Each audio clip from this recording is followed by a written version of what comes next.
महोदय, मैं अपने बोलने से पहले अपने दल के नेताओं को धन्यवाद देना चाहता हूं, आभार प्रकट करता हूं कि उन्होंने ये सामान्य चर्चा में, बजट के सामान्य चर्चा में मुझे बोलने का प्रथम अवसर दिया है।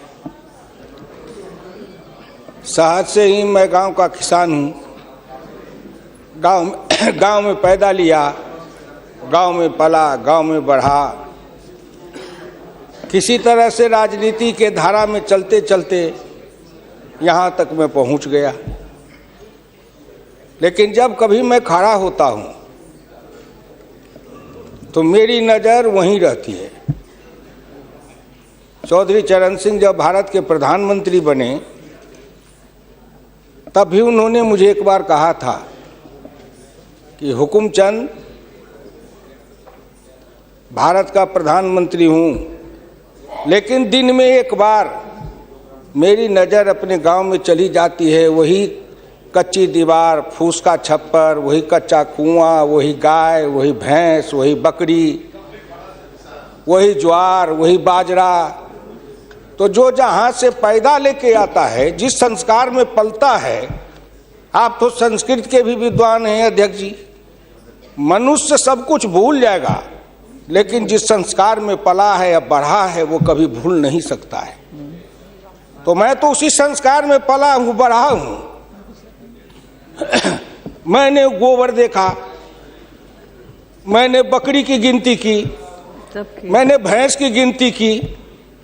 अब संजोग से लोकसभा में आया हूँ तो वो आंकड़े की गिनती करनी पड़ती है। Fiscal deficit, revenue deficit.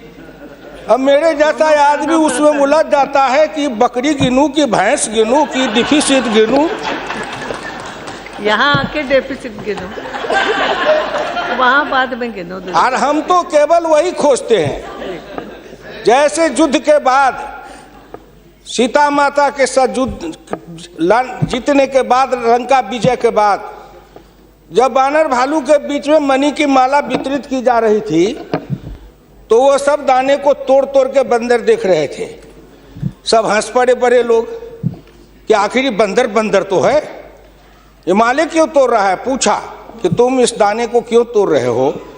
तो कहा मैं इस हर दाने में सीताराम की मूर्ति देखना चाहता हूँ, और जिस दाने में सीताराम की मूर्ति नहीं हो मेरे लिए निरर्थक है। तो मैं तो बजट के हर पन्ना को पढ़ता हूँ तो देखता हूँ इसमें किसान कहाँ है, इसमें मजदूर कहाँ है, इसमें गांव कहाँ है, इसमें हमारे गाय भैंस के चारा दाना का कुछ है कि नहीं है, इसमें मेरे गांव की जो गरीब औरतें हैं जो खेत में काम करती हैं, पसीना बहाती हैं, मिट्टी पानी में सड़ती हैं, उनके शरीर से बदबू निकलता है। जीवन में कभी एक बार भी उनको लक्स और कौन रेक्सोना साबुन, कौन ये लिपस्टिक पाउडर, ये छूने का, देखने का अवसर नहीं मिलता है। क्या उसकी दुनिया को इन्होंने देखा था? मैं उन्हीं से पूछना चाहता हूं। अब तो बड़ी बड़ी बात करते हो, आगे दिन पीछे गए, गुरु से किया न है तब पछतावा होत क्या, चिड़िया चुग गई खेत। जिस समय गांव को देखना था, किसान को देखना था, मजदूर को देखना था, गरीब को देखना था, पिछड़ा को देखना था, दलित को देखना था, गांव की सड़कों को देखना था, गलियों को देखना था, कुआं को देखना था, आपने देखा क्या? आप तो देखते रहे कहीं। ये दो हिंदुस्तान, एक हिंदुस्तान में दो हिंदुस्तान आपने बनाया। एक है भारत, एक है India, that is called Hindustan. आपने बनाया ना। मैं आज भी कहता हूं, अगर मेरे गांव के किसी को उठावे, आंख में पट्टी बांध दे, हिंदुस्तान के कहीं भी, उड़ीसा हो, बंगाल हो, कहीं हो, किसान को लावे, गांव में आंख पर पट्टी बांध दे और एक बार इंडिया गेट पर उसकी आंख को खोल दे, उसको लगेगा कि हम स्वर्ग में चले आए, कि बैकुंठ में चले आए, कि इंद्रपुरी चले आए। इतना का अंतर है। मैं 1977 में एमएलए बन के आया, इंडिया गेट के किनारे पैदल टहल रहा था, एक बड़ी गाड़ी में एक बड़ा कुत्ता जा रहा था, वो अपने मुंह को निकाल के जी लपलपाते जा रहा था। मैं गांव का आदमी खड़ा होकर सोचने लगा कि कुत्ता जरूर कुछ कह रहा है। मैं एमपी था, कभी दिल्ली देखा नहीं था, मेरे अंदर से आवाज आई कि कुत्ता कह रहा है क्या है, तू गांव का किसान, गरीब, मजदूर, पिछड़ा, दलित, तू क्या जन्म लेके करने आया है? तुझसे मैं सौभाग्यशाली हूं। देख, मैं ठंड गर्म गाड़ी में बैठा हूं, केक खाता हूं, ऑमलेट कटलेट खाता हूं, गद्दे पर सोता हूं। तुमने देखा हिंदुस्तान, तुमसे अच्छा मैं हूं। उस दिन मुझे लगा कि इस हिंदुस्तान के बड़े लोगों के कुत्ते भी मुझसे अच्छी जिंदगी जी के रहे हैं और मुझे उस जिंदगी से भी बदतर जिंदगी जिलाने वाले कोई नहीं है, आप हैं। राज किया है आपने। मैं आंदोलन किया, जेल में गया, जेल में सराया। आज भी पूर्वा हवा चलती है तो आपके पुलिस की लाठी से जो हड्डी में चोट है वो कहीं ना कहीं दर्द करने लगता है। तब मुझे ऐसा एहसास होता है कि जिस राज में मुझे इतना कष्ट मिला था, अगर मेरा बस चले तो उस राज को सदा सर्वदा के लिए हिंदुस्तान से उखाड़ के गया जी में जाके पिंडदान कर दूं, जो फिर निकलने न पाए। क्या बात करते हैं साहब? आपसे मैं आखिर में नहीं जाऊंगा। आप योजना आयोग की बात कर रहे थे, मैं अपने गुरु डॉक्टर लोहिया की बात को आपके सामने मैं दिखाना चाहूंगा। मैं नहीं बोलता, मुझे तो उन्होंने दृष्टि दी थी। इसी लोकसभा में 6 सितंबर 1963 को एक बहस हुई थी, ख्याल रखिएगा, जिस बहस ने पंडित नेहरू को भी हिला दिया था। वो बहस थी 3 आना बनाम 15 आना का। लोहिया ने कहा था, मैंने 27 करोड़ हिंदुस्तान के लिए 3 आने रोज की आमदनी कही, प्रधानमंत्री ने 15 आने रोज की और योजना मंत्री ने 7.5 आने रोज की। अब प्रधानमंत्री और योजना मंत्री आपस में निपट लेंगे कि दोनों में कौन सही है। यही आंकड़े हैं योजना आयोग के। प्रधानमंत्री का 15 आना, योजना आयोग के मंत्री का है 7.5 आना। जिस योजना आयोग को यह भी नहीं पता 15 आना सही कि 7.5 आना सही, प्रधानमंत्री सही कि योजना मंत्री सही, उसी योजना आयोग को सर पर ढोते रहो। जो दर्शन करना चाहिए तो दर्पण माजत रहिए, दर्पण में लगा काई तो दरस कहां से पाई। क्या बात करते हैं साहब? इस हिंदुस्तान में अगर किसी का में प्रधानमंत्री जी बैठे हैं, मैं भुक्तभोगी हूं, जिस रोग से मैं पीड़ित हूं, कहीं ना कहीं उस रोग से आप भी पीड़ित हैं। बीरप्पा मोइली जी, आप भी पिछड़े वर्ग से हैं, मैं भी पिछड़े वर्ग से हूं। का दुख जाने दुखिया की, का दुख जाने दुखिया माए, जाके पैर न फटे बीमारी, सोका जाने पीर पराई। आपके मल्लिकार्जुन जी भी उसी दलित समाज से हैं। आपने सामाजिक पीड़ा को झेला नहीं है, भोगा नहीं है। इस हिंदुस्तान में अगर सबसे बड़ा कारण और सबसे बड़ी चीज अगर रही है सनातन काल से, तो वह हिंदुस्तान की जाति प्रथा। उस जाति प्रथा के कारण क्या क्या नहीं भोगा हमने और क्या नहीं भोगते हैं। अभी अभी चुनाव हो रहा था, श्री नरेंद्र मोदी जी के लिए कोई कह रहा था, मेरे ऑफिस के आगे चाय की दुकान खुलवा देते हैं, फुटपाथ पर जाओ चाय की दुकान के लिए दुकान दे देते हैं। और कुछ कहने के लिए नहीं मिलता है लोगों को? नहीं मिलता है क्या? क्यों उपहास करते हो? मैं लोकसभा में हूं, अगर कोई कहे शरद यादव गए थे चुनाव लड़ने के लिए अमेठी में, लोकदल से नारा लगा था, शरद यादव वापस जाओ, लाठी लेके भैंस चराओ। कर्पूरी ठाकुर जैसा नाई का बेटा गरीब, जिसके नेतृत्व में बिहार में इतना परिवर्तन किया, वो बिहार का मुख्यमंत्री बना, 27% आरक्षण दिया, हाई स्कूल तक फीस माफ किया, मिडिल स्कूल तक फीस माफ किया, 5 एकड़ से मलगुजारी माफ किया। और कर्पूरी ठाकुर के लिए नारा लगा था, कर्पूरी ठाकुर दिल्ली जाओ, छुड़ा लेके सैलून खोलो। क्या क्या नहीं साहब हूं, क्या क्या नहीं देखा हूं। इसलिए दिल के अंदर वो दर्द और पीड़ा है। क्या आखिर कहीं ना कहीं मुझे यह भी लगता है, क्या हिंदुस्तान के पिछड़े और दलित समाज के लोगों ने अपराध किया था कि उसमें जन्म लिया? किसी ने भगवान के यहां दरखास्त दिया था कि मुझको तेली बना दो, मुझको लोहार बना दो, मुझको कुर्मी बना दो, मुझको कहार बना दो, मुझको अहिर बना दो, मुझको कलवार बना दो? कोई दरखास्त देके तो नहीं आया। आज वित्त मंत्री जी को धन्यवाद दूंगा, प्रधानमंत्री को, कि उन्होंने बजट में कुछ ऐसी योजनाएं बनाई है जिससे हिंदुस्तान के जाति प्रथा के बंधन को ढीला करने का अवसर मिलेगा। जब उनकी आर्थिक चेतना बढ़ेगी, आर्थिक विकास होगा कब? जब गांव में पैसा जाएगा, तब गरीब के हाथ में रोजगार जाएगा, तब उनकी आर्थिक उन्नति होगी, तब कहीं जाके उनके जीवन में विकास होगा। आपने सोचा कि गांव का विकास कैसे होगा? क्या प्रधानमंत्री ग्रामीण सिंचाई योजना कोई मामूली है? खर्च पर पाबंदी लगाते हुए डॉक्टर लोहिया ने इसी लोकसभा में बहस करते हुए पंडित नेहरू से कहा था, मैं कुछ नहीं चाहता, एक काम कर दो, सारे लोगों के, बड़े लोगों के खर्च पर सीमा लगा दो, आय पर, आमदनी पर नहीं, खर्च पर सीमा लगाओ, इससे अधिक खर्च नहीं करेगा, और उससे जो पैसा बने उसके एक सिंचाई योजना बनाओ और 20 साल का बॉन्ड बनाओ। मैं कुछ नहीं कहता, केवल हिंदुस्तान के हर खेत में पानी पहुंचा दो, हिंदुस्तान की तरक्की हो जाएगी। डॉक्टर लोहिया इसी सदन में कहे थे। वो तो अग्रवाल थे, बनिया थे, उनको क्या जरूरी थी इस बात को बोलने का? लेकिन मैं कहता हूं कि हिंदुस्तान के गरीब, निर्धन, निर्बल और पिछड़ों का इस युग में अगर एकमात्र राजनीतिक मसीहा पैदा कोई लिया तो डॉक्टर राम मनोहर लोहिया थे, जिन्होंने जगाया, नेतृत्व को पैदा किया गांव के गली से। इसलिए मैं आपसे विनम्र प्रार्थना करना चाहता हूं कि अगर प्रधानमंत्री ग्रामीण सिंचाई योजना से हर खेत को पानी, हर हाथ को काम, दीनदयाल उपाध्याय जी ने कहा, डॉक्टर लोहिया ने कहा, 1 बीघा खेत और 1 गाय, अपनी खेती अपनी राय।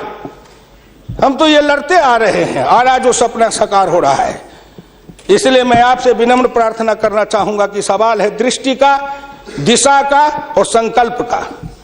आपकी दृष्टि कुछ और थी, अब दृष्टि बदली है। हिंदुस्तान के गांव के गरीब, पिछड़े दलितों ने मिलकर कन्याकुमारी से कश्मीर तक, कामरूप से द्वारका धाम तक, इस आसान मान के साथ आपके शब्दों में, जिनको आप अपने ऑफिस के आगे चाय की दुकान खुलवा रहे थे, वो चाय की बेचने वाला, रेल के फुटपाथ पर पानी पिलाने वाला गरीब, निर्धन, जिनकी मां मजदूरनी का काम करती थी, ऐसे के बेटा को भारत के प्रधानमंत्री की कुर्सी पर बैठाया कि नरेंद्र मोदी आएगा, भारत का प्रधानमंत्री बन जाएगा, गांव गरीब, किसान, मजदूर के भाग्य चमक जाएगा। उन्होंने इसलिए सपना को देखा है। प्लीज। वो हो जाएगा क्या? ये 9 महीना में हो जाएगा। आप नेता बोलते थे, मैं सुन रहा था, मुलायम सिंह आदरणीय बोल रहे थे, मेरे साथी हैं, बरसों तक समाजवादी आंदोलन में लड़े, कि 9 महीना में तो बच्चा पैदा हो जाता है। मैंने कहा कितनी वैज्ञानिक बात कर रहे हैं, ये तो वैज्ञानिकता है, प्रकृति का नियम है, 9 महीना में बच्चा पैदा होता है। लेकिन जो बच्चा पैदा होता है, क्या वो बच्चा 9 महीना में फिर बच्चा पैदा कर देगा क्या?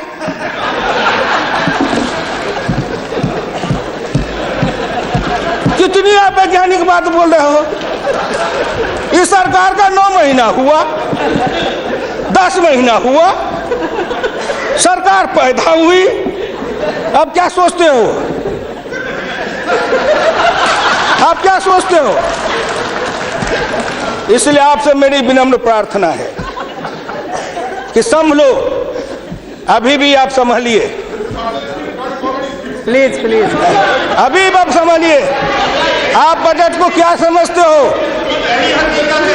आप बसीर रहिए। मैं वीरप्पा मोइली साहब नहीं हूं। वीरप्पा मोइली साहब आंकड़े बता रहे थे, मैं उन आंकड़ों का जवाब दे रहा हूं कि आपने इतने दिन ये आंकड़े अब हमको पढ़ा रहे हैं। आपने क्या आंकड़े पढ़े थे? आपने आंकड़े पढ़े?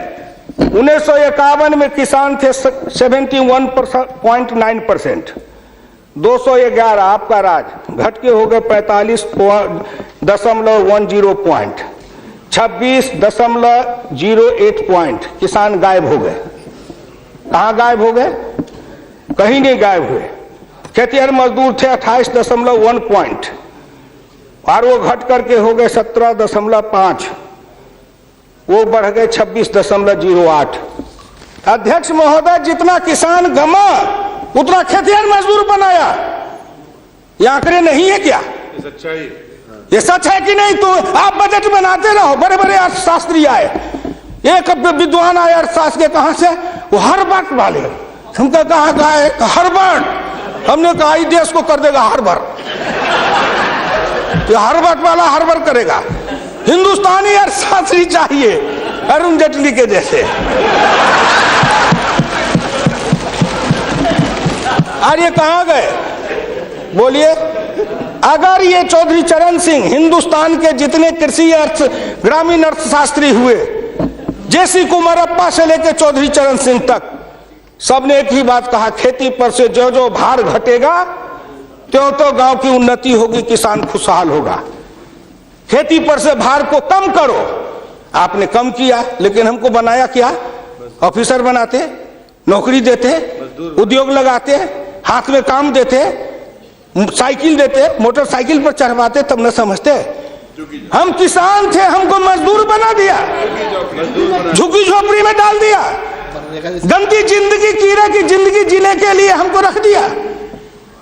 जो गांव में बसने वाले थे वो 82.7 थे और घट के हो गए 68.08। 14% गांव के लोग गायब हो गए। कहां गायब हो गए? गायब होके कहां गए? आपके यहाँ दिल्ली में फुटपाथ पर सोते हैं, पेड़ के नीचे सोते हैं, पेड़ के नीचे जन्मते हैं, बलते हैं, बढ़ते हैं, पेड़ के नीचे शादी करते हैं, हनीमून बनाते हैं, वहीं फिर बच्चा पैदा करते हैं, फिर पेड़ के नीचे ही अपना परिवार बसाते हैं। हमारे बच्चे को लाया, हाथ में रिक्शा थमाया, ठेला थमाया, फुटपाथ पर काम करवाया, गरीबी से मजदूर किया, कुत्ते के जैसे जिंदगी जीने के हमको मजबूर कर दिया। और ऊपर से आप बताते हैं कि हम अब तुम्हारे लिए क्या दे दिया? फूड सिक्योरिटी दे दिया। फूड सिक्योरिटी, दाना उपजावे, धान उपजावे हम, गेहूं उपजावे हम, अनाज उपजावे हम, मेहनत करे हमको बस समझते हैं आप भिखमंगा। फूड सिक्योरिटी, हर आदमी पर 1 किलो चावल और 3 किलो गेहूं देंगे। आप बड़े बड़े बड़े बजट वाले और शास्त्री वाले हैं, महीना में 1 किलो चावल खा के रहो, एक आदमी 3 किलो गेहूं खा के रहो। ये गरीबी का उपहास है, हमारी निर्धनता और गरीबी का उपहास है। आओ 1 किलो चावल देते हैं, 1 महीना में खाओ। महीना में 26 रुपया, जिसकी रोज की आमदनी आप कहते हो गरीबी रेखा के नीचे है, और चावल गेहूं बांटेंगे 70% को। क्या आंकड़ा है आपका? यही बजट बनाते थे ना, मैं उसी को कहता हूं, यही आपका आंकड़ा। गरीबी चावल गेहूं खाए 70-80%, हमको कहो गरीबी की रेखा के नीचे है 26%। कबीरा बाँचे आखिन लेखा, पंडित बाँचे पोथिन लेखा। हम तो आंख से जो देखते हैं वो बोल रहे हैं। आपने क्या किया? हम कम किए, कहते हैं किसान किसान किसान किसान विरोधी है। हिंदुस्तान में 90-91 में 185.2 मिलियन हेक्टेयर खेती की जमीन थी, और आपके राज्य में 2011-12 में 182 मिलियन हेक्टेयर हो गई। ये जमीन कहाँ गई? हम खा गए? हमारे गांव के लोग खा गए? कौन खा गए? जो खाए हो। लेकिन मैं इतना जानता हूं कि आप हमारी जमीन खा गए। और दूसरे तरफ जो गैर कृषि योग्य भूमि थी 90-91 में 21.22 मिलियन हेक्टेयर, 11-12 में हो गए 26.29 हेक्टेयर। गैर कृषि योग्य भूमि बढ़ी है, कृषि योग्य भूमि का ह्रास हुआ। उल्टे बात कहीं पर निगाहें, कहीं पर निशाना। न कुछ मिले तो कुछ कहिए, न कुछ मिले तो विरोधी में गए तो कुछ न कुछ तो कहना है ना, नहीं तो दुनिया कैसे देखेगी कि विरोधी का काम कर रहे हैं। इसलिए आपसे मेरी विनम्र प्रार्थना है, अगर विरोधी का काम भी करना है तो आप अपने नेताओं को कहिए कि कुछ दिन हमारे पास आए, 6 महीना ट्रेनिंग दे देंगे कि हम विरोधी थे तो क्या करते थे। अरे नाटक भी करिए तो किसी डायरेक्टर से सीख तो लीजिए। जो गरीबी का डायरेक्टर है उससे सीखे नहीं, और गरीबी का नाटक खेल रहे हैं। एक गांव में नाटक में हनुमान जी का पाठ करने वाला नहीं आया। उसने सोचा कि आज तो नाटक नहीं होगा। एक बहुत मोटा तगड़ा दुकानदार था, उनको पकड़ लाया, कहा तू नाटक कर, केवल खड़ा रहना। और जब वो खड़ा होकर पाठ करने लगा तो रावण ने डांट के कहा कि कहाँ गए, लाओ तेल घिलाओ, इसके पूंछ में आग लगाओ। उसको हुआ कि अब तो जल के मरेंगे। तो कहा हजूर हम तो हनुमान जी नहीं है, हम तो बनिया है, अपनी दुकान चला रहे थे। वैसे ही आप नाटक करिएगा। इसलिए आपसे मेरी विनम्र प्रार्थना है आपसे मेरी विनम्र प्रार्थना है कि इसको देखिए। दिशा, जब तक आपके पास में दृष्टि नहीं बनेगी, आपकी दिशा नहीं ठीक थी, आपकी दृष्टि नहीं ठीक थी, तो आप संकल्प क्या कर रहे थे? चलता है सब, आप कहे कि हम भी चले, आपका बजट चला, आपकी अर्थनीति चली, आर्थिक विषमता, सामाजिक विषमता, राजनीतिक विषमता, प्रशासनिक विषमता।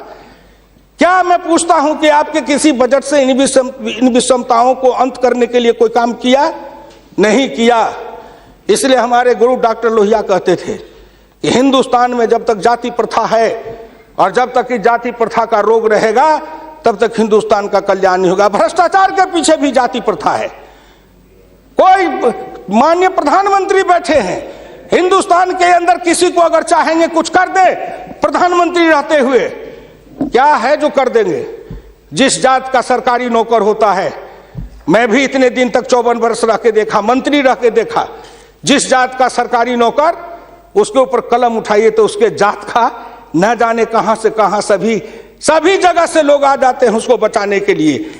जात पर हमला, अगर किसी बेईमान पर हमला है तो जात पर हमला, किसी भ्रष्टाचारी पर हमला है तो माना जाता है जात पर हमला है।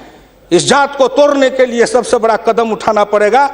मैं वित्त मंत्री जी को धन्यवाद देता हूं, प्रधानमंत्री जी को, कि कुछ योजनाएं ऐसी आई हैं, लेकिन मैं एक प्रार्थना करूंगा। हमको कहते हैं कि आरक्षण की बात मैं कहता हूं शुरू दिन से, सदन सहमत हो और आप भी सहमत हो तो प्रधानमंत्री जी से कहूं कि तुरंत लागू करिए, लेकिन इसमें सहमति का सवाल है, राष्ट्रीय सहमति, सदन की सहमति, आपकी सहमति। सब आरक्षण मेरा खत्म कर दीजिए, लेकिन एक कर दीजिए, सरकारी नौकरी और सरकारी सेवा, इन दोनों के लिए अंतर जातीय विवाह को अनिवार्य करिए। न रहेगी जाति, न रहेगा बांस, न बजेगी बांसुरी, जातियां टूटेगी।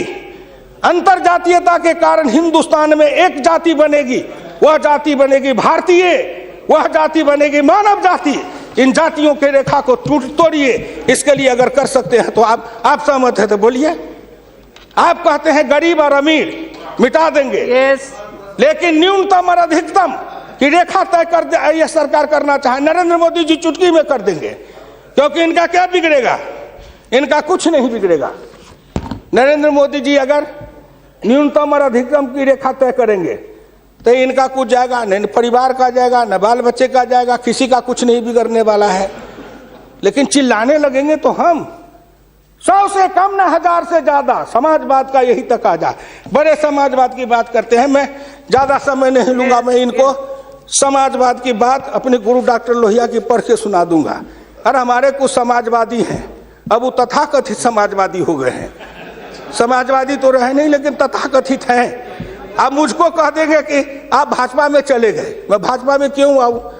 आपके ऐसे दल बने, इस दल के टुकड़े 1000 हुए, कोई यहाँ गिरे कोई वहां गिरे, मैं कहाँ दौड़ा फिरता, मैं चला आया भाजपा में। मैं भारतीय जनता पार्टी के नेताओं को धन्यवाद देना चाहता हूँ कि हुकुमदेव नारायण 3 बरस से ज्यादा किसी पार्टी को दुरुस्त नहीं रहने देता था।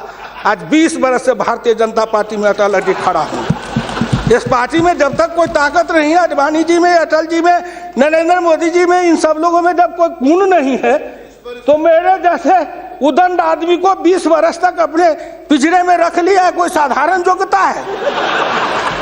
इस बात को समझो। मैं आखिरी में कहूंगा अध्यक्ष महोदय, समाजवाद हर किसी से सिद्धांत की तरह एक होता है थोक, एक होता है फुटकर, एक होता है सगुन, एक होता है निर्गुण, एक होता है सिद्धांत, एक होता है कार्यक्रम। समाजवाद से एक सीढ़ी नीचे उतरो, उस सीढ़ी का नाम है बराबरी। उस बराबरी से एक सीढ़ी नीचे उतरो। गौर करिएगा कौन कौन बराबरी? आर्थिक बराबरी, सामाजिक बराबरी, राजकीय बराबरी, धार्मिक बराबरी।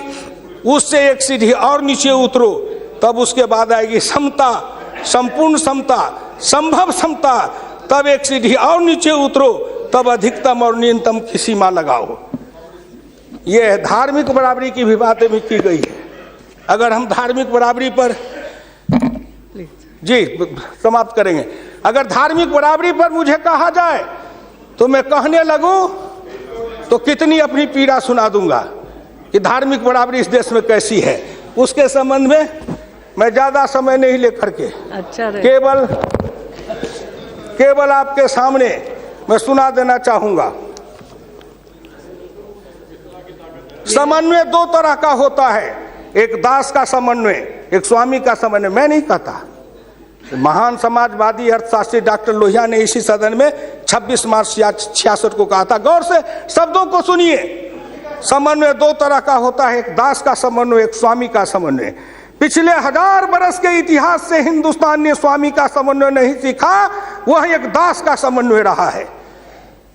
मैं तो श्री नरेंद्र मोदी जी सरकार से कहूंगा कि 1000 साल से भारत दास भाव से सांस्कृतिक समन्वय में रहा है। अगर वो स्वामी भाव का समन्वय में भारत आना चाहता है तो क्या अपराध है।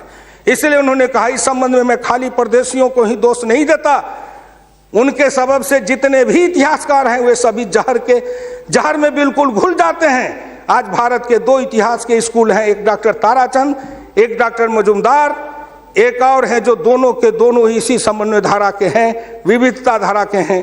भारत क्या है उसको भूलकर भारत के जो विभिन्न अंग है उनकी तरफ निगाह चली जाती है। क्या बात करते हैं साहब। तो इससे मेरी विनम्र प्रार्थना है सदन से, अध्यक्ष महोदय, मैं हाथ जोड़ के प्रार्थना करता हूं सदन से भी, और इस लोकसभा के चैनल को हिंदुस्तान के करोड़ों लोग देख रहे हैं।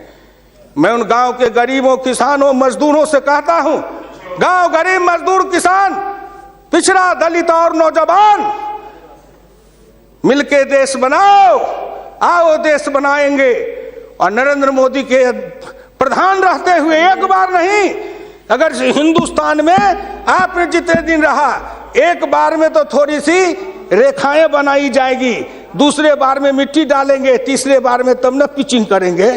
तो हमको भी आपको इतना समय दिया, तो मैं गांव गरीब, किसान, मजदूर, पिछड़े, दलित, इन सब से हाथ जोड़ के प्रार्थना नौजवानों से करना चाहता हूं, आओ कदम में कदम मिलाओ, मिलके हिंदुस्तान को बनाओ, सफर समता लाएंगे, आर्थिक समता, सामाजिक समता, राजनीतिक समता। अगर इन्होंने मुझको 12 रुपया महीना पर जीवन बीमा कर दिया तो बड़े लोगों का कलेजा फटने लगा कि 12 रुपया में सबको जीवन बीमा कर रहे हैं। खेत में काम करेंगे, बीमार पड़ेंगे, मरेंगे, तो हम जिम 1 रुपया, हाँ 12 रुपया साल, 12 रुपया साल, 1 रुपया महीना। तंबाकू का गुटखा भी खाते हैं तो 3 रुपया में मिलता है, उससे भी सस्ता जीवन बीमा इस सरकार ने दे दिया गरीबों को। कलेजा तो इसलिए फट रहा है, कलेजा में दर्द इसलिए है, इन्होंने जो और योजनाएं चलाई, गाय के पशुपालन के लिए, गाय के उत्थान के लिए योजना, इत्यादि इत्यादि कई योजना है, क्या गिनाऊं।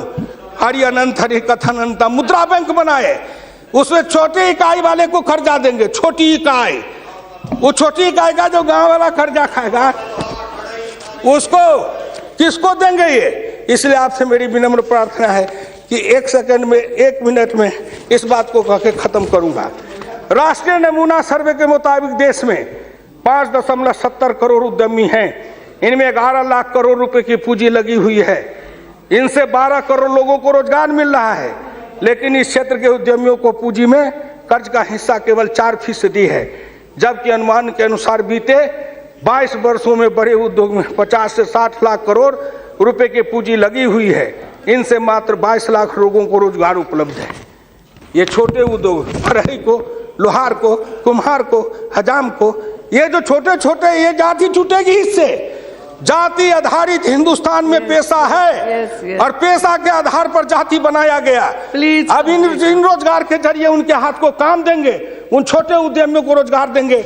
इनके कलेजा में दर्द हो रहा है कि नरेंद्र मोदी आया है, मुद्रा बैंक बनाएगा, गांव के गरीबों के हाथ में रोजगार जाएगा। ये गरीब बनेंगे पहलवान, गरीब बनेंगे विद्वान, गरीब बनेंगे बुद्धिमान, गरीब के हाथ में दम ताकत आएगी तो आपके आगे शर्म गच्छामी नहीं होंगे, न फूड सिक्योरिटी खाएंगे, न मनरेगा खाएंगे। हम अपने पसीना और पुरुषार्थ से, अपनी कमाई से इस देश को बनाएंगे। हम आपके भिखमंगा बन के जिए हैं, अब हम स्वाभिमान के साथ जिंदा रहना चाहते हैं। इसलिए मैं भारत के प्रधानमंत्री और वित्त मंत्री को धन्यवाद देता हूं। बहुत बहुत धन्यवाद।